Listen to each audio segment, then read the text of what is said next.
Muy buenos días, damos las gracias a la Dirección del Deporte Universitario por permitirnos este espacio. El día de hoy tengo el gusto de presentarles a la doctora licenciada Ana Sofía Rodríguez Macías, que es pasante de la licenciatura de fisioterapia, la cual tratará con nosotros el tema de capsulitis adhesiva. Bienvenida y muchas gracias. Muchas gracias a ustedes, buenos días. Y pues sí, el día de hoy vamos a hablar sobre la capsulitis adhesiva, que por definición también se le conoce como hombro congelado, es como lo más común. Y pues tiene otros nombres un poquito más técnicos que la verdad casi no se escuchan, pero tal vez podrían haber escuchado como capsulitis fibrótica.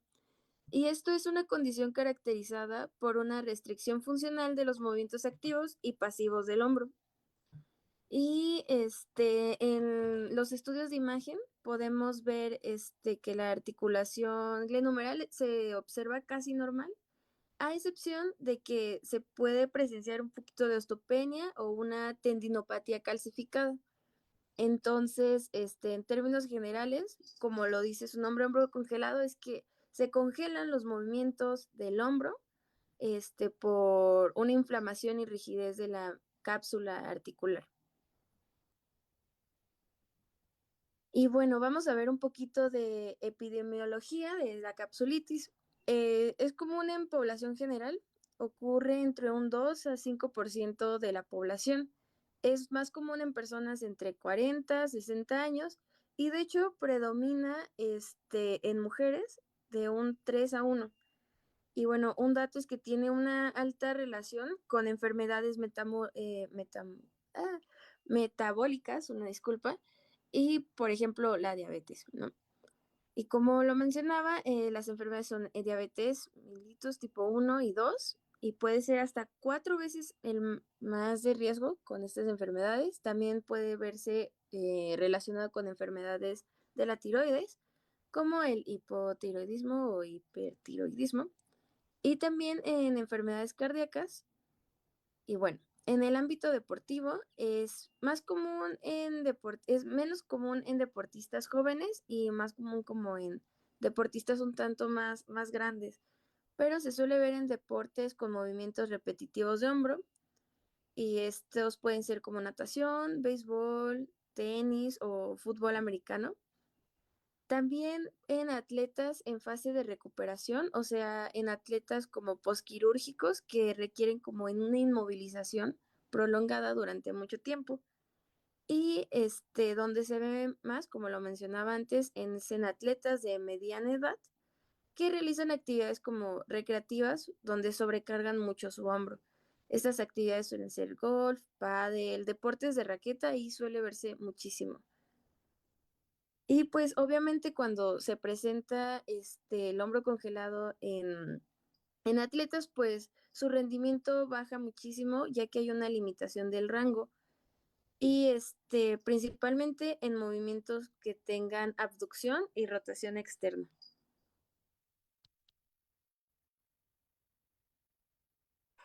Y bueno, vamos a pasar un poquito a la anatomía. Y bueno, como muchos sabremos, la principal articulación del hombro es la articulación glenohumeral. Y esta presenta como la mayor movilidad en el cuerpo humano, pero al mismo tiempo es de las articulaciones más inestables que podemos tener. Y pues se va a componer por la cabeza humeral, el rodete glenoideo. También tenemos los ligamentos glenohumerales, coacromial y transverso del húmero, al igual que los músculos del manguito rotador, que recordemos que son el supraespinoso, infraespinoso, subescapular y el redondo menor. Y bueno, también vamos a tener el tendón de la cabeza larga del bíceps y la cápsula articular, o sea, la anatomía normal que conocemos ya del hombro. Ahora sí, vamos a checar cómo es el mecanismo de lesión. Primero tenemos la inflamación de la cápsula articular y este proceso va a provocarnos mucho dolor e incluso puede que haya edema y pues va a limitar como el movimiento, los deslizamientos normales de esta superficie articular. Posteriormente, tenemos la formación de adherencias y va a restringir movimientos clave, ¿no? O sea, se empieza a generar una fibrosis dentro de la cápsula y estas adherencias como se van a empezar a fijar entre la cápsula articular y pues las estructuras que hay en su entorno, generando pues restricción a los movimientos.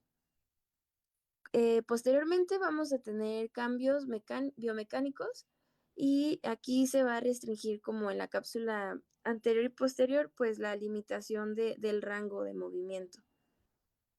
Finalmente, bueno, casi finalmente tenemos también que un factor importante relacionado al hombro congelado pueden ser microtraumatismos repetitivos. Y como lo mencionaba, suele ser muy común en lanzadores, nadadores o deportes con raqueta o que se tenga como un constante golpe en esta zona, aunque eso no sea muy grave, pero pues sí sea muy repetitivo.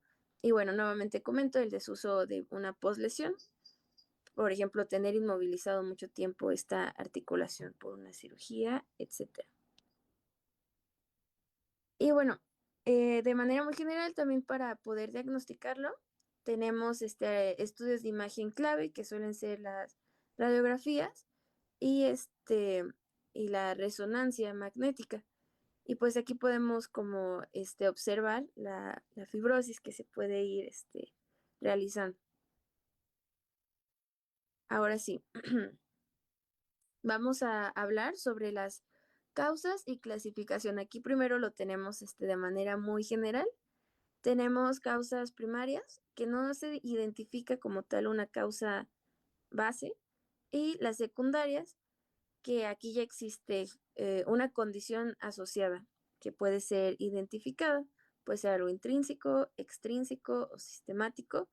Y en lo intrínseco está ligado a otro tipo de alteraciones, que puede ser la tendinopatía de manguito rotador, un pinzamiento, una tendinopatía de bíceps o una tendinopatía calcificante, pero igual vamos a profundizar un poquito más. Muy bien. Este malestar está dividido como en fases. Yo puse las fases según Zuckerman. Y tenemos la fase 1, que es la fase de congelación. Esta dura de 2 a 7 meses aproximadamente. Y como lo dice su nombre, fase 1, congelación, empieza a aparecer una rigidez progresiva en en toda la articulación, y se le va agregando dolor, principalmente durante la noche. Posteriormente tenemos la fase 2, que es cuando el hombro ya está congelado. Y es el máximo periodo de rigidez, dura de 4 a 12 meses. Aquí el hombro técnicamente no puede realizar mucho de los movimientos. Sin embargo, hay un poquito de disminución del dolor. También puede existir atrofia muscular. Y bueno, finalmente tenemos la fase 3, que es la fase de descongelación, y esta dura de 5 a 12 meses. Y aquí poco a poco empieza a incrementar el rango de movimiento gracias igual como al tratamiento que haya llevado el paciente. El dolor va disminuyendo y puede durar entre 5 a 12 meses. Esto es objetivo, la duración, pero sí más o menos es como lo que se tiene estipulado. Y el promedio de duración de esta enfermedad es de 1 a 3 años y medio, afectando frecuentemente al hombro contralateral entre 6 y 7 meses de iniciado los síntomas del primer hombro. Igual, algo que me gustaría agregar aquí es que el hombro congelado, como lo mencionaba en la diapositiva anterior, puede ir partiendo de un mal tratamiento de alguno de estos síntomas, más bien de estos, de otros síndromes, como lo que mencionaba, tendinopatía, pinzamiento. Entonces sí es algo que se puede prevenir, pero muchas veces pues se descuida y es que se avanza hasta tener un hombro congelado.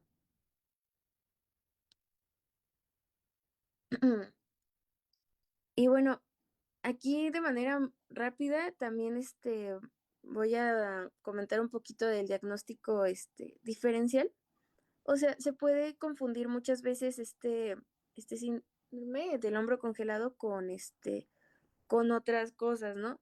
Entonces, no voy a explicar como toda la tabla, pero algunos ejemplos es la artropatía cromioclavicular, enfermedades autoinmunes, tendinopatías, como ya lo había comentado, y pues esto se empieza a diferenciar con, obviamente, anamnesis, el examen físico. En este examen se pueden hacer diversas pruebas ortopédicas y obviamente los exámenes complementarios como radiografías o resonancias magnéticas, ahí es donde podemos ver. Aquí igual continúan como con varias cosas que se suele confundir, una discopatía cervical, osteoartritis glenohumeral, neoplasma, trastorno manguito rotador, bursitis subacromial o subdeltoidea. Y pues ya, ahora sí vamos a avanzar un poco al abordaje fisioterapéutico. Y bueno, como objetivos generales, siempre vamos a iniciar con reducir el dolor e inflamación, poder restaurar la movilidad articular, mejorar la funcionalidad y prevenir adherencias capsulares. Y bueno, agregando deportistas, también facilitar la reincorporación pues progresiva al deporte, a las actividades deportivas de cada paciente. Y bueno, y con la fase inicial, que es la fase de congelación, se caracteriza por dolor severo y progresivo en la pérdida de movilidad. Aquí lo más importante es controlar el dolor y reducir la inflamación. En intervenciones terapéuticas podemos hacer uso de agentes físicos. Lo que normalmente se usa es el ultrasonido, láser y TENS, electroterapia, ¿no? Y bueno, también compresas calientes y frías. Podemos hacer contrastes o uso de calor, uso de frío, etcétera. También es importante que el fisioterapeuta se centre en realizar movilizaciones pasivas, pasivo-activo, para ir mejorando poco a poco el rango de movimiento, que se pierda lo menos posible. Y bueno, hay que centrarse muchísimo en movimientos que no sean dolorosos. Y normalmente se pueden aquí empezar a hacer los ejercicios de Cotman, que son movilizaciones pendulares, y también flexiones, abducciones, activo asistidos.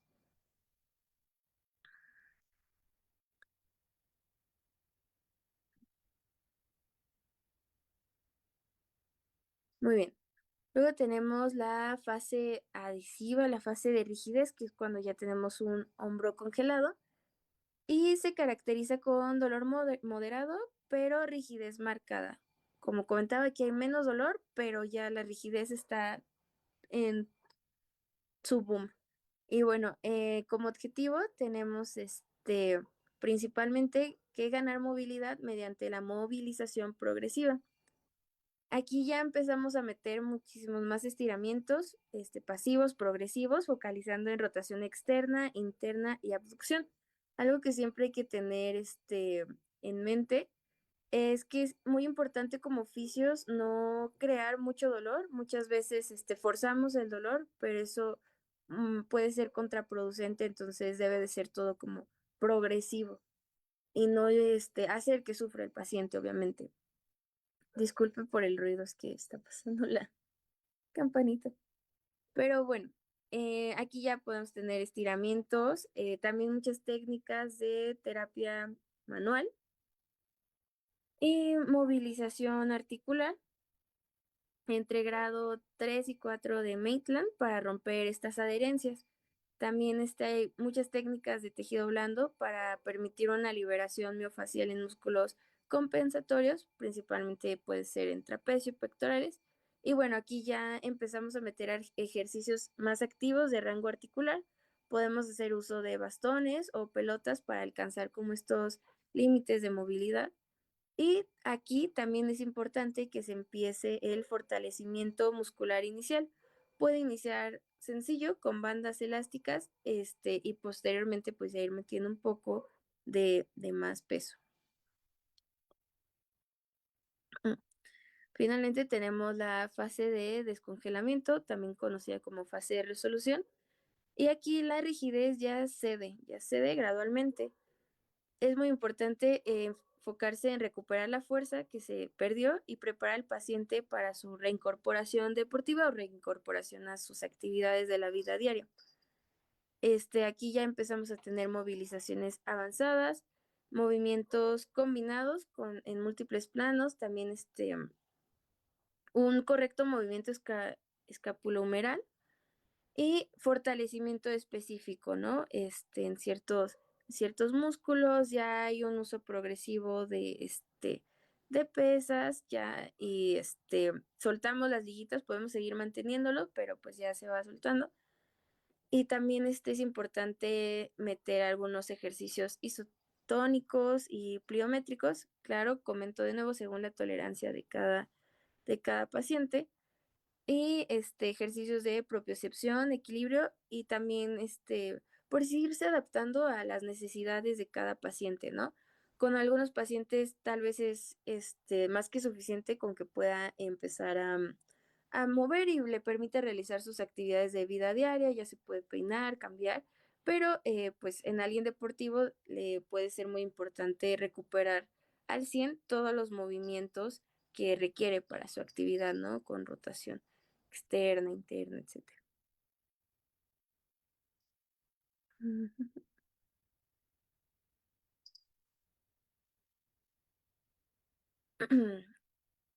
Y bueno, llegando ya casi al final, en las conclusiones tenemos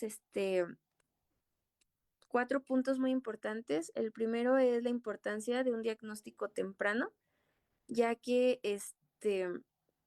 pues entre más se vaya tardando, más va avanzando y va haciendo una mayor pérdida de movimiento de hombro, ¿no? Incluso hasta semipermanente de la movilidad. Entonces, es muy importante como poder identificarlo desde que está apenas en la fase de congelamiento.